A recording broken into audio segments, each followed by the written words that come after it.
Esto es Planeta Kayak, un podcast donde vamos a charlar sobre este apasionante mundo, siempre de forma divertida y entre amigos. Navega, escucha, participa o pregunta para ser uno más de esta familia. Recuerda que nos puedes encontrar en nuestra web planetakayak.com. Y ahora disfruta de este programa, Planeta Kayak.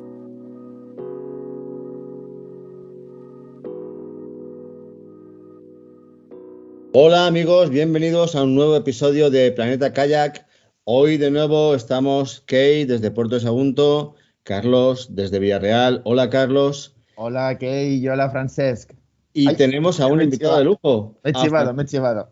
A Francesc Bailón, efectivamente, como ya apuntaba Carlos, una de las personas más expertas sobre cultura inuit, no solo en España, sino a nivel mundial. Tiene un currículum que si lo leyera ya no haríamos programa, porque se agotaría el tiempo y no habríamos acabado de leerlo. Decir que es licenciado en Antropología Cultural por la Universidad de Barcelona, ¿vale? Que ha tocado todos los palos, ha viajado por más de 60 países y convivido con gente de todos los rincones del mundo, ha asesorado en arte para cine, da clases, colabora con varios medios de comunicación y compagina todas estas cosas que le dan de comer con lo que a él le gusta, que es la cultura inuit. También hace de guía en viajes a Groenlandia, Canadá, Círculo Polar Ártico, ha publicado varios libros y bueno, solo podemos decir que hoy no vamos a tener tiempo de preguntarle todo lo que nos apetecería preguntarle, ¿verdad, Carlos? Pues sí, yo he tenido la suerte de escuchar a Francesc en varias ocasiones y en varios podcasts y de leerlo. Incluso tengo uno de sus libros y bueno, yo estoy muy contento porque es un gran comunicador, aparte de que lo que nos va a contar es muy interesante porque no sé si a ti te ha pasado, pero a mí desde luego cuando empecé en este mundo del kayak, pues claro, sin querer intentas bucear en los orígenes y de dónde viene este mundo, ¿no? Y me encontré con el tema de la cultura inuit, tan diferente, tan especial y tan distinta a todo lo que había conocido que simplemente me quedé fascinado. Entonces, pues, gracias a Francesc, pues, y a más personas, pues he podido conocer esta cultura milenaria, ¿no? Que es tan chula. Pero bueno, yo creo que Francesc nos podría empezar a contar cosas sobre qué es lo primero que se conoce del kayak. Bueno, hola, ¿qué tal? ¿Qué tal? ¿Cómo estáis?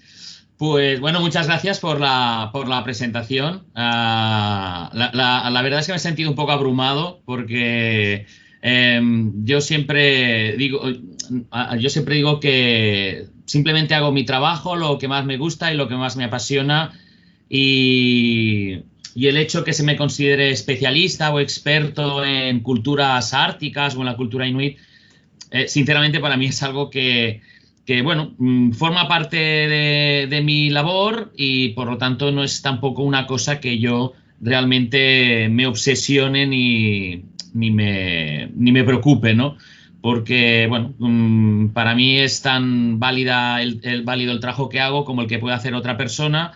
Y en ese caso, pues experto realmente ni especialista me considero, pero bueno, tengo mis conocimientos, ¿no? Como diría.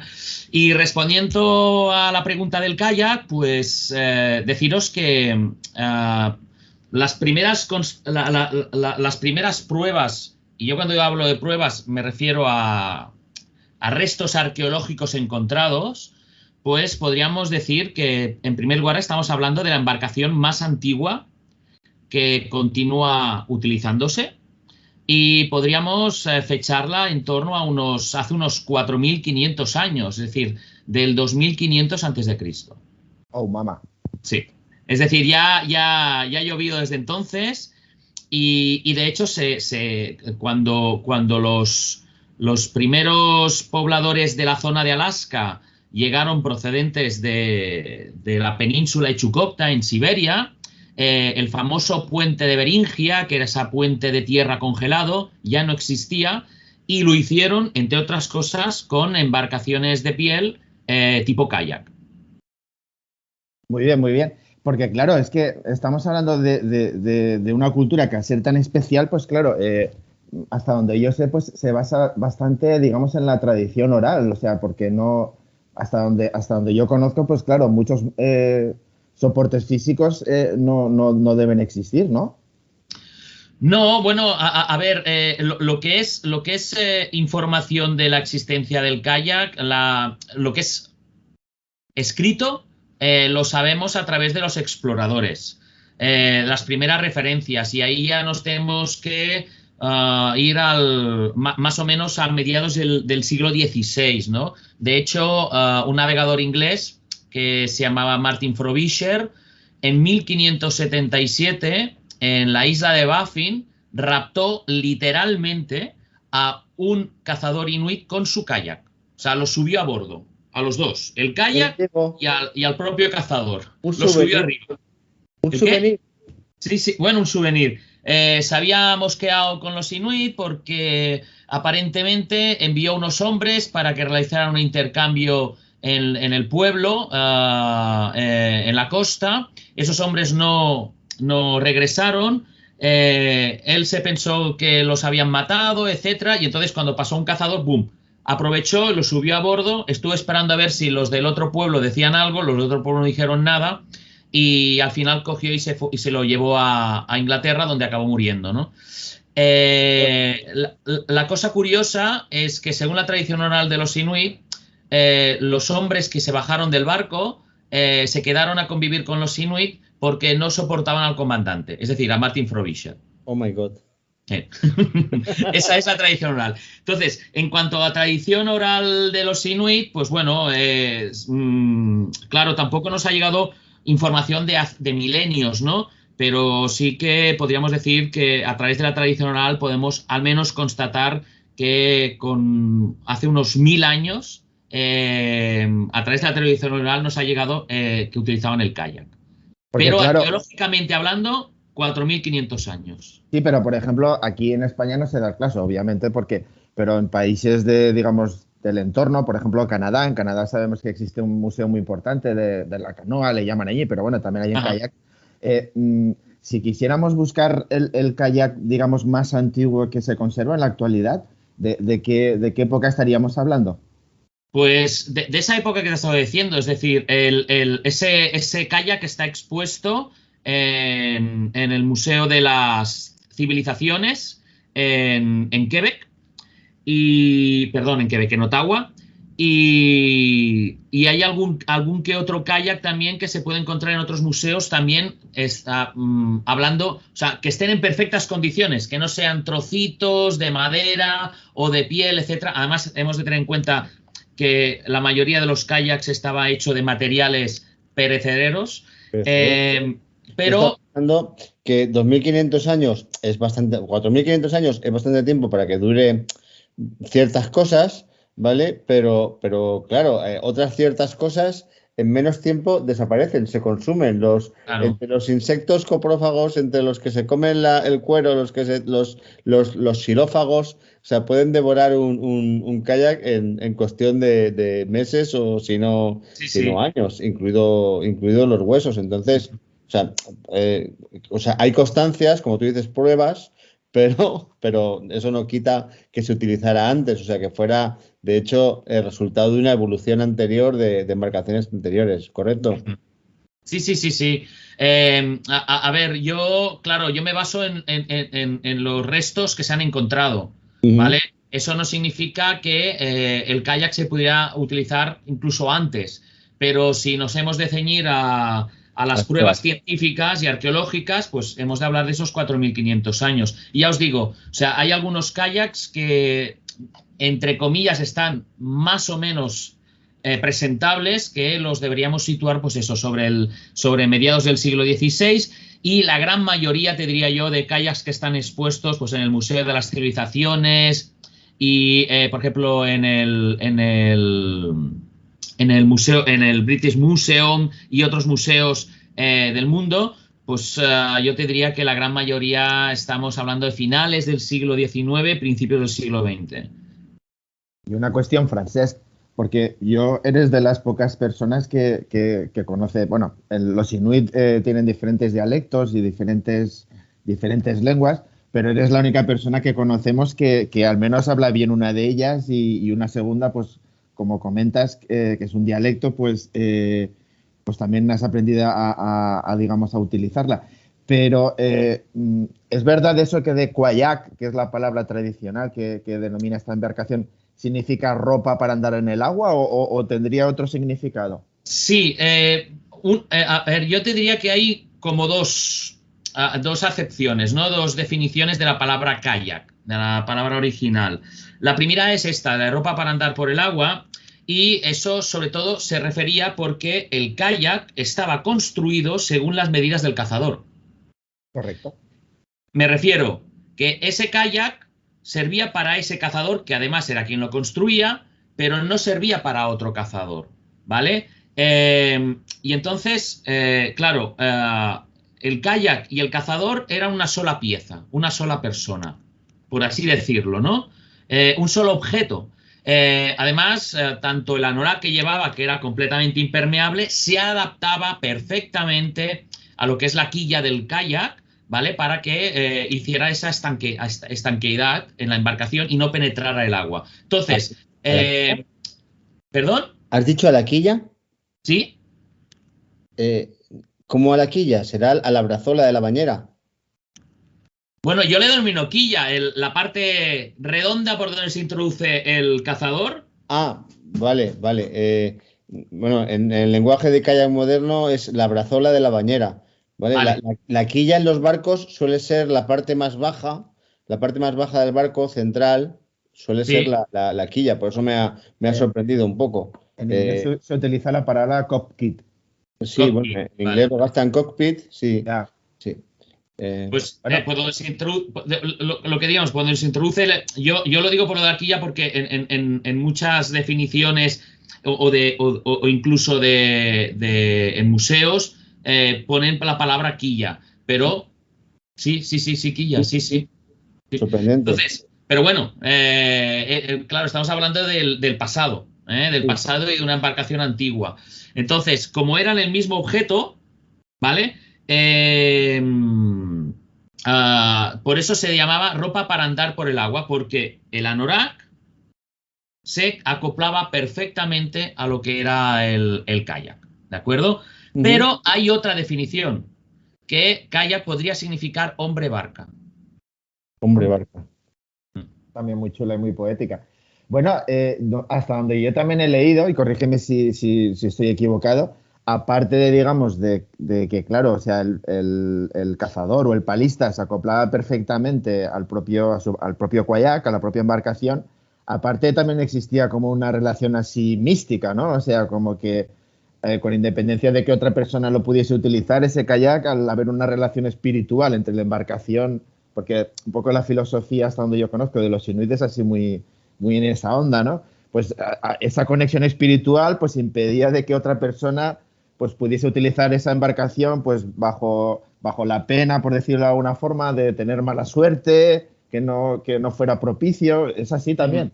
Bueno, de hecho hay un dicho que me encanta de los inuit, que también muestra un poco esa relación espiritual con el kayak, que dice que el kayak no te lo pones, el kayak te lo pones, no te metes en él. Sí. ¿Me explico? Y eso también es muy interesante. Y además, como cada cazador fabricaba su propio kayak según su propia medida, ¿vale? Decían que cuando, por ejemplo, un cazador salía a cazar y no regresaba, normalmente se acababa diciendo que es porque había utilizado un kayak prestado, no el suyo propio. Porque además se ha de pensar que el mayor índice de mortandad en el pasado entre los hombres inuit eran los accidentes de kayak. De hecho, el 35% de las muertes de los cazadores inuit en el pasado eran provocadas por accidente de kayak. Y precisamente en estos lugares donde sucedía esto, pues lo que nos encontrábamos era con la poliandría. Es decir, que habían pocos hombres, habían muchas mujeres y muchas mujeres tenían estos pocos hombres. Yo me voy a apuntar a vivir allí, ¿eh?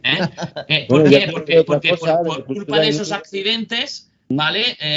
Las mujeres pues podían tener 2 o 3 hombres.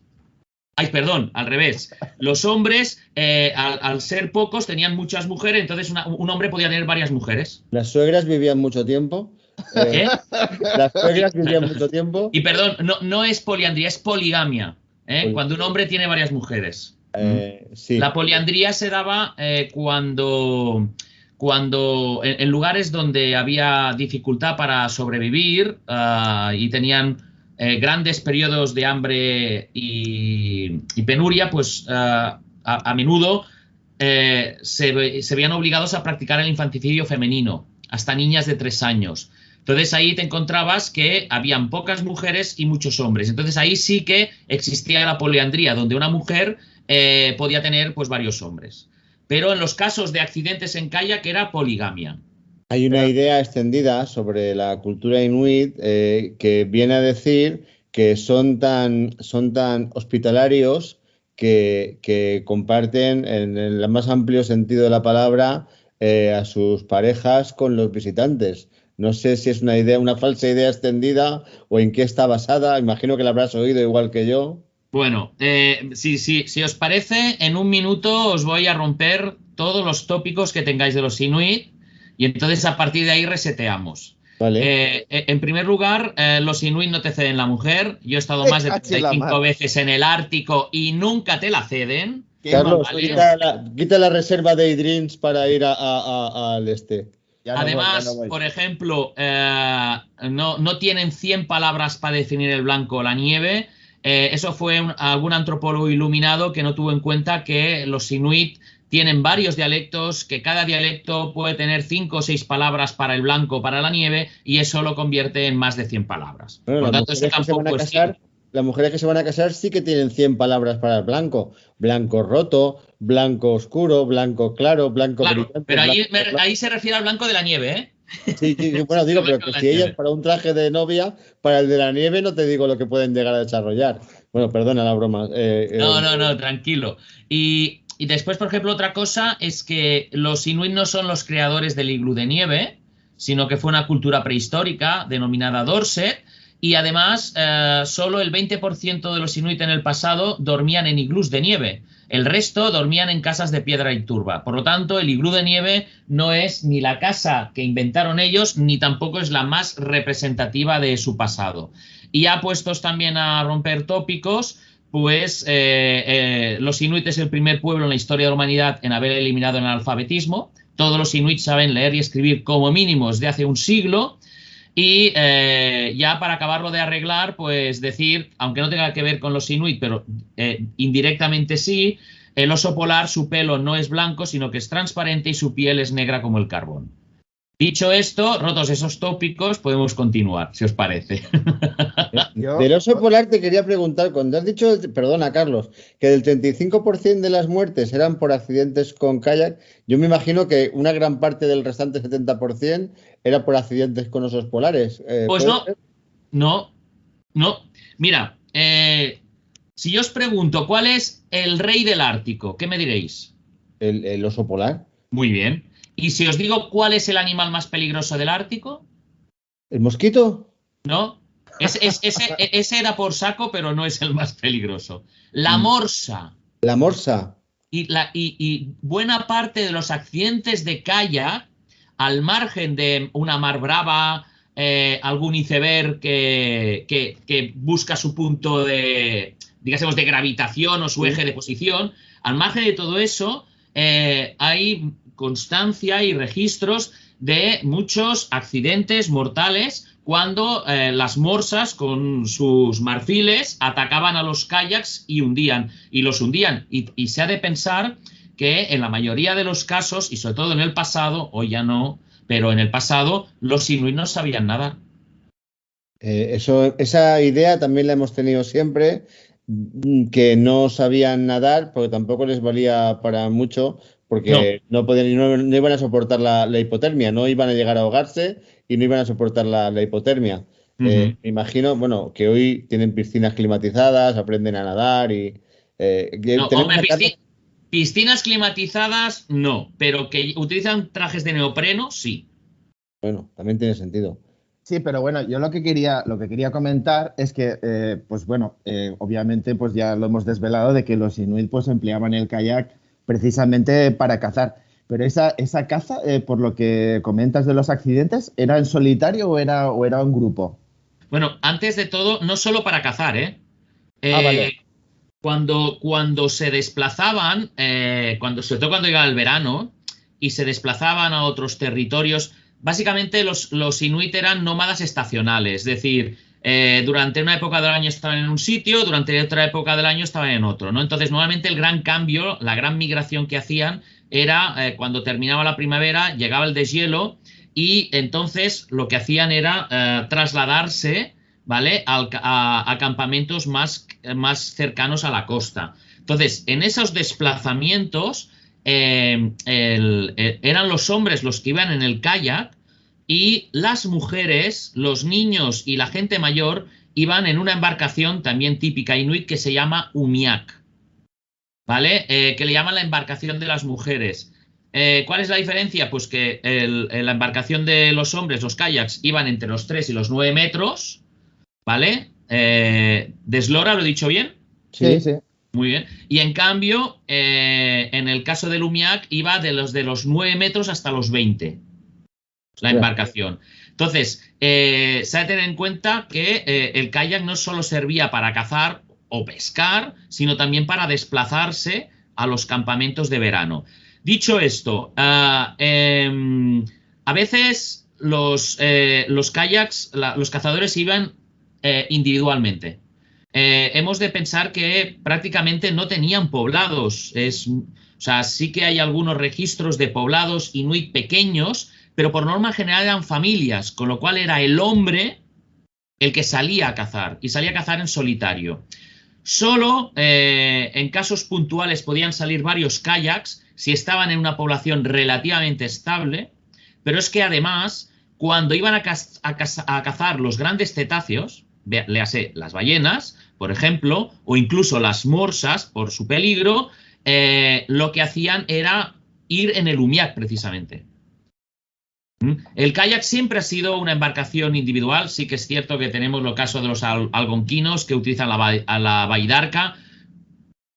¿Cómo habéis dicho? Yo digo quillas, ¿vosotros habéis dicho la palabra? Bañera y brazola. La bañera es por donde te metes, el cockpit, y la brazola es el borde de la bañera donde se engancha. Para nosotros el cubrebañeras, para ellos el twilik, creo que se dice twilik. Sí. El anorak que se engancha a la brazola de la bañera. Vale, pues la bañera o la brazola, como queráis, por ejemplo, entre algunos inuit o yupik de Alaska y entre otros pueblos, como por ejemplo la zona de la isla de St. Lawrence o los aleutinos, podían utilizar 2 o 3. Y entonces ese kayak ya era triple o doble. Pero eso eran casos excepcionales. Y solo en esa zona. Lo normal eran kayaks individuales. ¿Vale? Y entonces, claro, cuando salían a cazar salían solos. Por norma general salían solos. Y una cuestión, volviendo a la construcción de los kayaks. Normalmente los kayaks, digamos, que han pasado al mundo, digamos, occidental, que se han popularizado después como kayak de mar, pues son los que corresponden a la zona oeste de Groenlandia, ¿no? Pero tenemos una duda en el sentido de que claro, al digamos, hacerse kayaks tan diferentes en zonas tan diferentes, habían sitios que tenían, digamos, disponibilidad de madera, ¿no? Pero habrían otras zonas que no tenían disponibilidad de madera. En esos sitios, ¿cómo fabricaban los kayaks? Sí, correcto. O sea, la madera flotante, porque claro, hemos de tener en cuenta que el territorio de los inuit, es decir, Siberia, Alaska, Canadá y Groenlandia, no existen los árboles, con lo cual no tienen madera. La madera podía ser a la deriva, procedente de bosques de otros lugares del planeta, que a través de las corrientes marítimas, pues llegaran a los lugares donde vivían los inuit. Entonces, en caso que no tuvieran, siempre llegaba algo de madera a la deriva, acostumbraba a llegar algo, pero, por ejemplo, lo podían reservar más, por ejemplo, para hacer las palas. Claro, claro. En cambio, lo que es, por norma general, la estructura del kayak, lo que utilizaban era o bien los cuernos o las astas del caribú o incluso las costillas de la ballena. Eso era, por así decirlo, lo que era más habitual a la hora de confeccionar lo que es la estructura.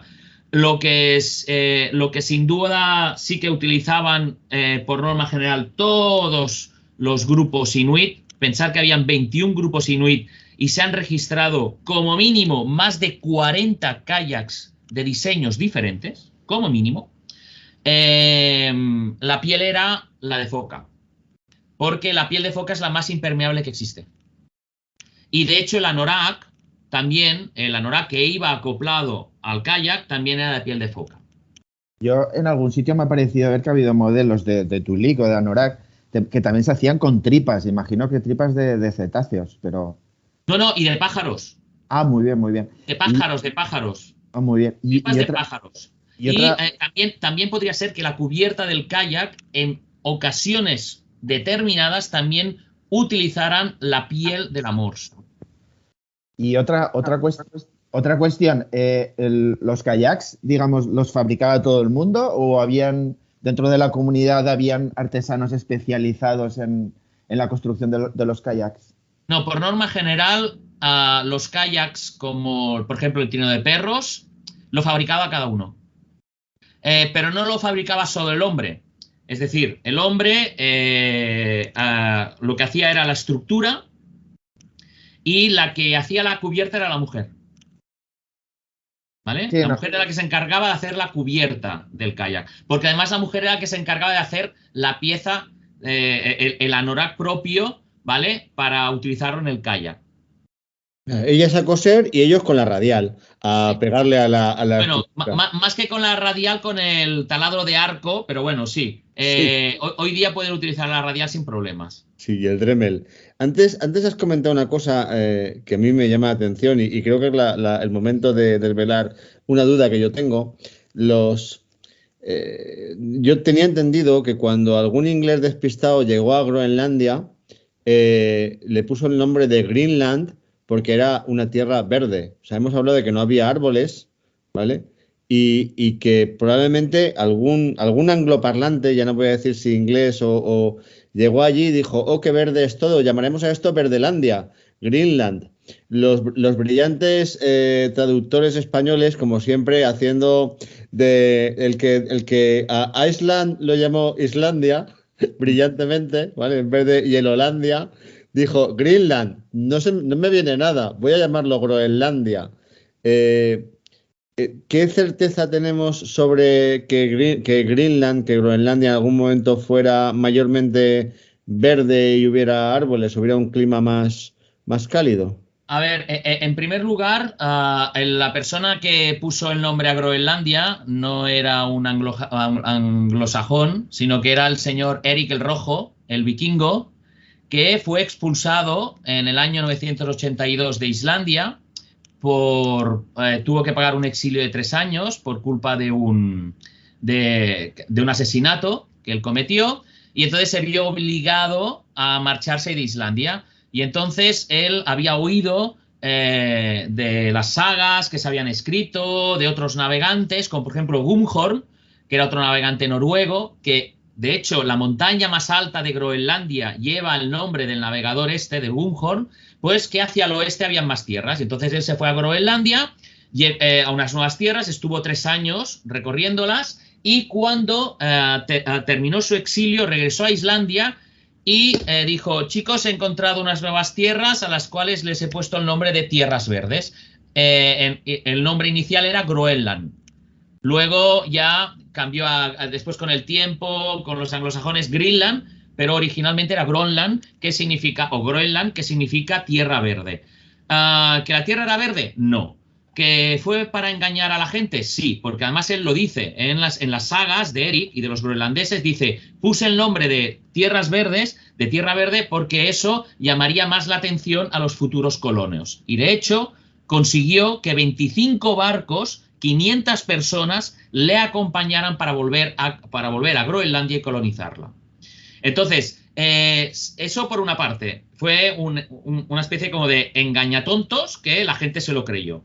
Pero por otra, también hay que decir que cuando llegaron los vikingos a Groenlandia, había lo que se conocía como el óptimo climático medieval, donde las temperaturas eran 2 grados superiores a la media anual que tenemos actualmente. ¡Hala! Pero sí que es cierto que eso de verde pues podría ser julio y agosto, como ahora, y si me apuráis septiembre, pero el resto del año nada, blanco completamente. O sea, publicidad Pero lo que hizo es engañosa. engañar a la gente. Publicidad engañosa, Carlos. Ya existía. Sí, para que veáis qué antigua que es ya, ¿eh? Qué canallas, Sí. qué canallas. Y Dicen de Eric el Rojo que fue el primer publicista que vendió un producto y consiguió su recompensa. Y bueno, y nos la pegó 1000 años después, nos la seguía pegando. Porque Sí, esa idea estaba muy extendida. Lo de Islandia tampoco sería una idea suya. Lo de llamarlo Yelolandia y que luego algún brillante traductor español lo llamara, pues es una isla, pues Islandia, el mundo de las islas. Eso tiene algo que ver. Muchos dicen que otro de los motivos por los cuales Eric el Rojo puso el nombre de Tierra Verde a Groenlandia es porque como él venía de Islandia, ya le habían puesto la Tierra del Hielo, ¿vale? Para que los otros dijeran, mirad, hostia, en Islandia, mira qué frío que pega, no sé qué, pues vamos a un sitio que es Tierra Verde, con lo cual estarán aún más confortables. Y entonces hizo el contrapunte cuando en realidad tendría que haber sido al revés. Es decir, hombre, tampoco es que Islandia tiene algo de verde, pero es más tema volcánico y todo eso, ¿vale? Pero, de hecho, siempre se ha dicho que una de las cosas que es para contrapunte, si estamos en un lugar que es la isla de hielo, yo ahora vendo la Tierra Verde. Y entonces consigo aún engañar más a la gente.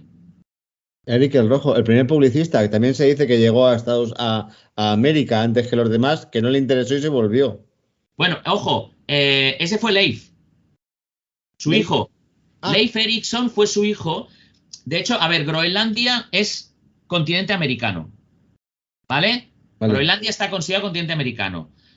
Porque la falla que separa Europa de América está justo en un extremo de Islandia, que por cierto a todo el mundo los engañan y les dicen, vamos a hacer el triángulo dorado, que es los geysers, el parlamento y después las cataratas, ¿no? Y entonces te llevan a un sitio y dicen, mira, aquí es donde está la falla que separa América de Europa, y todo el mundo se lo cree, y no es allí ese sitio, es mucho más al sur, pero allí está la falla que separa ambos continentes. Entonces, Groenlandia es continente americano, pero Leif Erikson es el primer europeo, el hijo de Eric. O sea, fijaros que he dicho Erikson, Leif Erikson, cuando tenemos la terminología son, significa hijo de. Hijo de, sí. Leif Erikson, el hijo de Eric. Pues fue el primer europeo que llegó a lo que sería el continente propiamente dicho. La zona del Labrador, etc. Y de hecho en lugares como Boston o Massachusetts, en Estados Unidos, tienen monumentos dedicados a Leif. De hecho, y eso es una opinión mía personal, creo que Leif fue más importante como navegante que su padre. Francesc, y una cuestión, porque claro, nosotros como, digamos, amantes de la historia del kayak, pues hemos buceado bastante en el pasado, ¿vale? Pero en la actualidad, el kayak, ¿qué papel juega en la sociedad inuit? Porque es una sociedad que, hasta donde yo te he leído y he escuchado, pues comentas de que vive a caballo, digamos, entre el mundo moderno y las tradiciones, ¿vale? Pero el kayak se continúa utilizando en la actualidad para cazar, es un elemento folclórico, porque hasta donde yo sé, hay unos juegos que, si no recuerdo mal, se celebran todos los años en Groenlandia, pues que la gente, pues, digamos, hace demostración de sus habilidades a bordo del kayak, ¿no? Pero aparte de esto que me parece así un poco cultural o folclórico, ¿qué papel guarda hoy en día el kayak en la sociedad inuit? A ver, el tema de... o sea, hemos de tener en cuenta que hay diferentes niveles de mantenimiento de las tradiciones entre los inuit. Podríamos decir que el lugar donde se mantienen aún más las tradiciones es en Groenlandia, es el abanderado, ¿vale? Después, en segundo lugar, tenemos Canadá, En tercer lugar tenemos Alaska y finalmente ya muy de lejos, que ya han perdido parte de sus tradiciones, en la península de Chukotka, en Siberia. Dicho esto, dentro de, por ejemplo, lo que sería Groenlandia, que sería el abanderado, tenemos lugares que ya han perdido parte de sus tradiciones, léase sudoeste de Groenlandia, parte del oeste, y lugares donde aún se mantiene esas tradiciones, léase noroeste de Groenlandia o costa este. Por ejemplo, y eso también es aplicable al trineo de perros. En el sudoeste prácticamente no se utiliza y ni se utilizaba porque el mar no se congela, pero a partir de la mitad de Groenlandia hacia arriba, más o menos, a partir de Asiat, por ejemplo, el mar ya se congela, entonces ahí es más habitual ver que la gente iba a trineo de perros. Dicho esto, los bastiones tradicionales, que serían noroeste de Groenlandia y costa este, es obligatorio.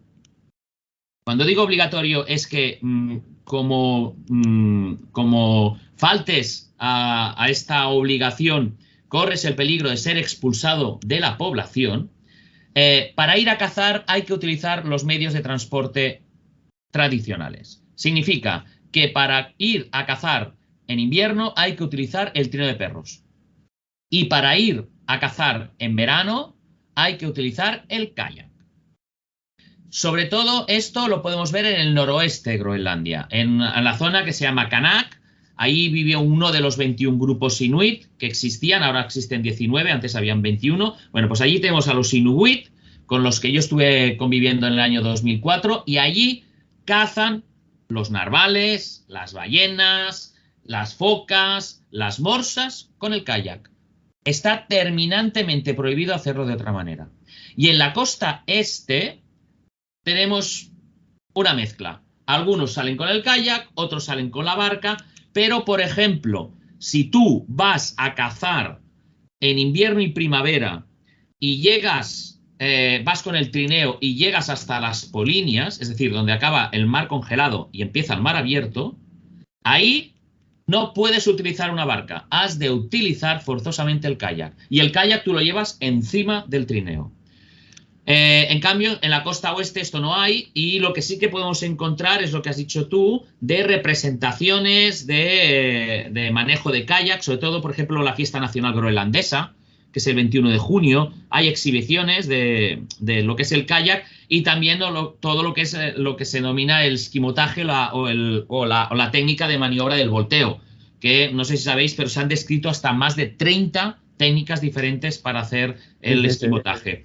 Entonces, esas exhibiciones se producen más en la costa oeste, y en cambio en el noroeste y en la costa este se llevan a la práctica como premisa tradicional, ¿no?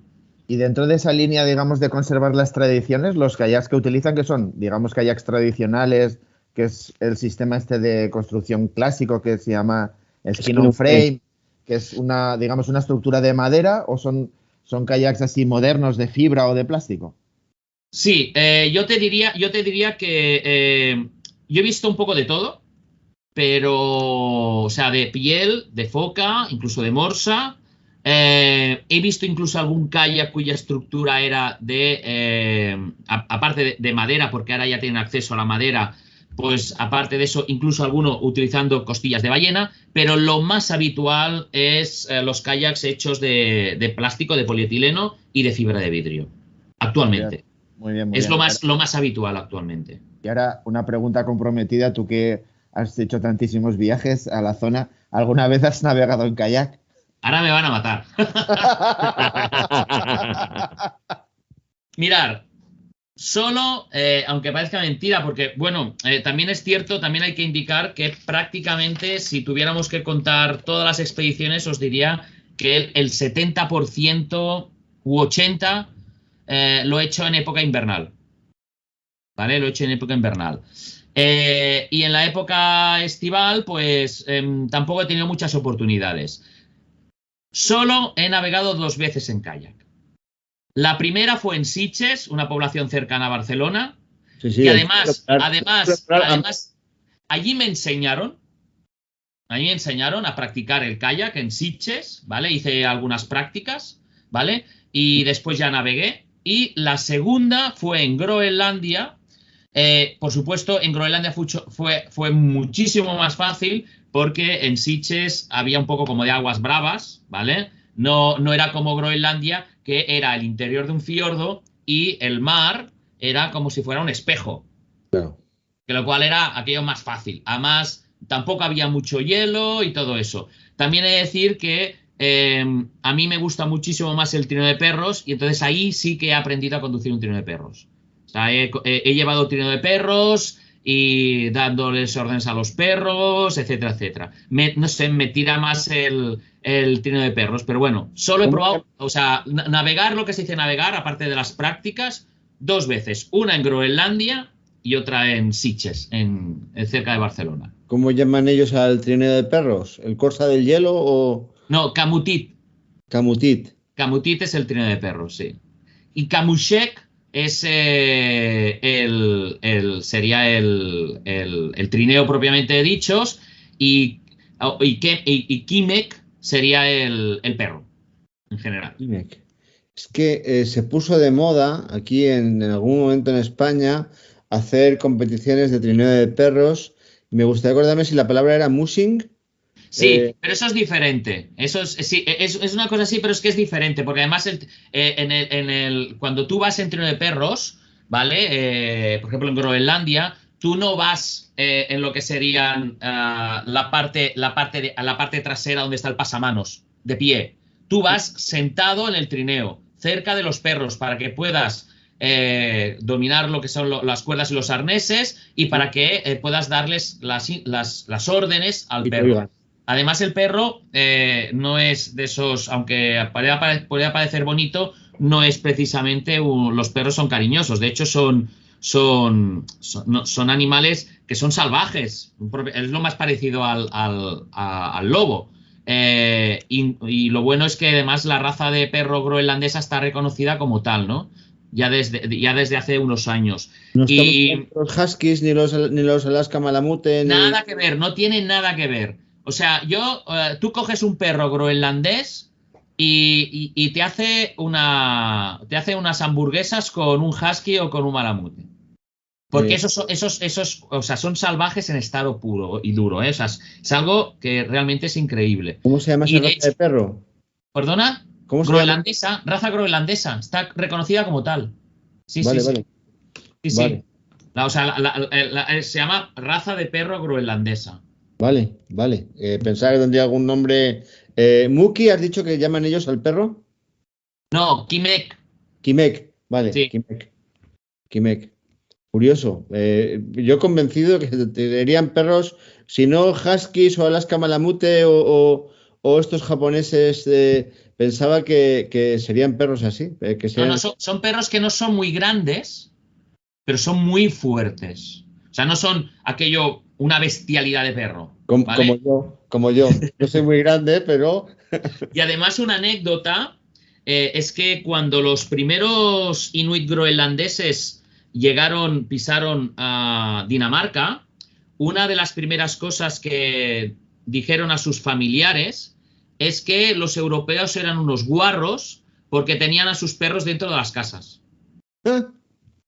Los perros siempre a la calle. Nunca entran en las casas, no son animales domésticos. Son animales que tienen un servicio y cuando dejan de servirles, pues los acaban sacrificando. Hay una creencia sobre los perros y el frío, ¿vale? De que los perros están dentro de casa porque quieren estar con la familia y a la familia le da gusto tener al perro en el sofá. Pero los perros no tienen la percepción de frío que tenemos nosotros. Hace 2 o 3 años se perdieron unas personas por ahí por la tinensa de Benifassà que iban con un perro. 2 murieron de frío, 1 sobrevivió y el perro apareció al cabo del tiempo y dijo, uy, esta gente la he perdido y no sé qué ha sido de ellos. O sea, el perro sobrevivió a temperaturas, no temperaturas polares, claro, pero mucho frío, mucha humedad. No sé si os acordaréis de aquella tormenta que hubo por allí y los perros tienen otra percepción de lo que es el frío y el calor y otra protección, claro. Francesc, y una cuestión. A mí algo que siempre me ha encantado, digamos, de la civilización inuit es que durante miles de años se ha enfrentado pues al entorno más duro y más increíble que hay, ¿no? Y sin embargo, digamos, en un siglo, pues digamos, ha sucumbido un poco digamos, a todo lo que la civilización europea, pues un poco les hemos invadido y les hemos puesto su mundo patas arriba, ¿no? ¿Cómo ves el futuro de los pueblos actuales inuit? A ver, yo creo que lo único que puede hacer que los inuit acaben siendo algo diferente de lo que son es como consecuencia de nuestro maltrato al planeta. Véase cambio climático y contaminación medioambiental. Por el resto, la cultura inuit no corre peligro, es más, está muy bien reforzada. Pensar que en estos momentos tenemos un país que es Groenlandia, que está a punto de conseguir su independencia. De hecho, debía conseguirla el año pasado, el 21 de junio del 2021, pero por culpa de la pandemia ha retrasado esa independencia. Ahora es un autogobierno. Después tenemos autogobiernos también en Canadá, tenemos gobiernos autónomos. Los inuit están muy bien organizados en líneas generales y ya están en un punto en que ellos pueden decidir sobre su presente y sobre su futuro. El problema es pues este calentamiento global y esta contaminación medioambiental que está llegando a las regiones de los inuit, y esto está afectando su desarrollo cultural. Entonces yo os diría que más que el tema del proceso de globalización, porque ellos se han adaptado perfectamente, yo os diría que donde realmente ellos corren peligro de desaparecer como cultura cazadora y pescadora tradicional es precisamente por estos dos motivos: cambio climático y contaminación medioambiental. Pues sí, es una pena muy grande porque, bueno, me ha parecido escuchar en algún podcast tuyo que bueno, pues el tema de los metales pesados, pues claro, incide directamente pues en, digamos, lo que es a base de su alimentación, que son depredadores marinos, ¿no?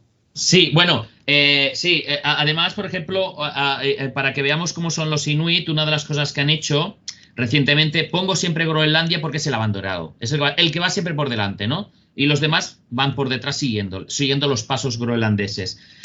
Por ejemplo, Groenlandia se ha encontrado tierras raras. De hecho, es el segundo país después de China que tiene más tierras raras. Se ha encontrado uranio y se han empezado a explotar una serie de minas. Y bueno, el año pasado, creo que fue en abril, mayo, decidieron cerrarlo todo porque ellos veían de que sí, esa explotación de esos recursos les podía favorecer esa independencia y tener una vida más cómoda, pero también como contrapunte vieron que si hacían eso contaminarían todo su entorno y entonces todo lo que era tradicional corría el peligro de desaparecer. Y ellos voluntariamente decidieron cerrarlo todo.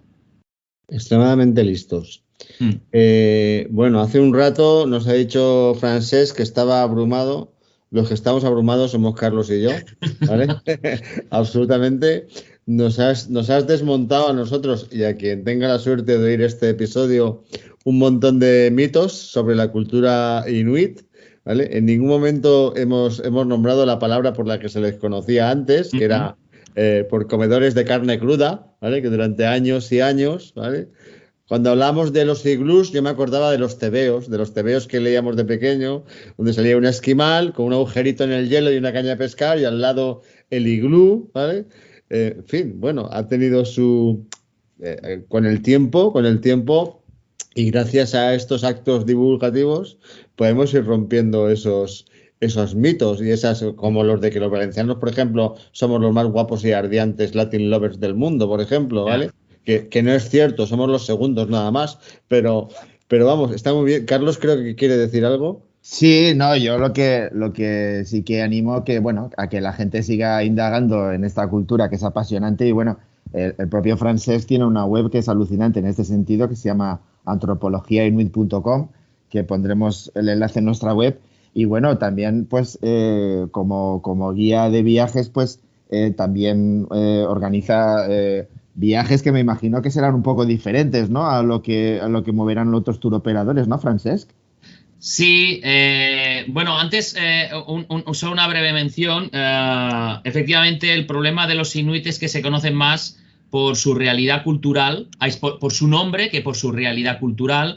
Y yo diría que de los inuites de esas etnias que se han creado una serie de estereotipos y de falsas características que realmente les ha hecho mucho daño, ¿no? Pero que en su día se dijeron, sobre todo años 50, 60 y 70, porque vendía más. Vendía más decir que los inuit intercambiaban sus mujeres y te las cedían a decir lo contrario porque no era verdad. Entonces, sí. Entonces, claro, el problema es ese, ¿no? Que es de esos pueblos que su realidad cultural realmente es bastante desconocida, ¿no? Y por lo que comentas tú, Carlos, pues sí, bueno, yo estuve trabajando años trabajando en viajes de trekking, pero me encontré que esos viajes prácticamente no tenían contacto con la población nativa. Y entonces decidí crear mis propios productos que eran, por encima de todo, antropológicos y culturales, en contacto directo con los inuit y, sobre todo, que es muy importante, yo solo trabajo con ellos. No utilizo ni un solo intermediario. Buena parte de lo que pagan los viajeros para hacer estos viajes van a parar a ellos. En las barcas, vamos en sus barcas. Sus casas, dormimos en sus casas. Incluso alquilamos algunas casas. La comida, toda se compra en Groenlandia. Porque hay que invertir en un país en el cual tú estás trabajando y sacando un beneficio. Y entonces todo, absolutamente todo, se centra prácticamente en el país. Entonces, cuando uno hace estos viajes antropológicos y culturales, que es una constante estar codo con codo con los propios inuit. Además, a la hora de hacer los programas, yo lo hago con ellos, somos como un equipo todos. Además, el viajero ha de saber que esa expedición es un viaje solidario. Y además un viaje solidario a uno de los lugares más remotos, pero también más pobres del Ártico. Pues es un aspecto muy, muy interesante que yo desconocía, porque bueno, Kelly y yo conocemos gente que pues precisamente pues va a hacer, digamos, travesías en kayak, normalmente en autonomía, pues por zonas normalmente del oeste de Groenlandia, pero bueno, ese tipo de viajes pues me parece muy interesante porque claro, o sea, aparte digamos del entorno natural, Groenlandia pues claro, tampoco no es un sitio que tenga muchos monumentos que ver, o sea, vas a, digamos, básicamente a ver naturaleza y el aspecto, digamos, de más de ser un turista al uso, ¿no? O ser una persona pues que va un poco más allá con su viaje, pues me parece muy, muy interesante el enfoque que le das a los viajes. Gracias. Bueno, hoy estamos batiendo récord de tiempo. Como he dicho al principio, si preguntáramos todo lo que nos pasa por la cabeza, tendríamos que estar mucho más tiempo del que normalmente estamos en nuestros episodios.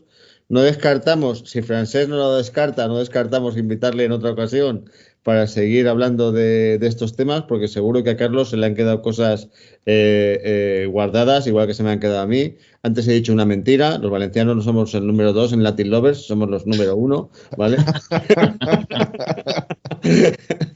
Y ya solo, si a Carlos no se le ocurre otra pregunta para hoy, queda agradecerle muchísimo a Francesc que nos haya dedicado este tiempo a desmontarnos nuestras ideas raras de nuestros tópicos sobre la cultura inuit, sobre el origen del kayak, que es un poco el leitmotiv de la amistad entre Carlos y yo. Recordaros que estamos en todas las redes sociales, recordaros que estamos en planetadekayak@gmail.com, que contestamos cuando alguien nos pregunta cosas, que entrevistamos a gente que hace viajes y que hace cosas importantes, y algunas veces hablamos simplemente Carlos y yo de cosas que sabemos o creemos saber sobre el tema del kayak. Agradeceros que hayáis oído este episodio, os esperamos en el siguiente. Muchas gracias, Francesc. Y si me permitís, me despediré en groenlandés, si os parece bien. Sí, me parece fantástico. Nuan Na, ha sido un placer. Kuyanar Suak, muchísimas gracias. Takus, hasta la próxima. Qué guay. Takus. Muchas gracias. Muchas gracias. Hasta luego. Hasta luego. Navega, Escucha, participa, pregunta. Para ser uno más en Planeta Kayak.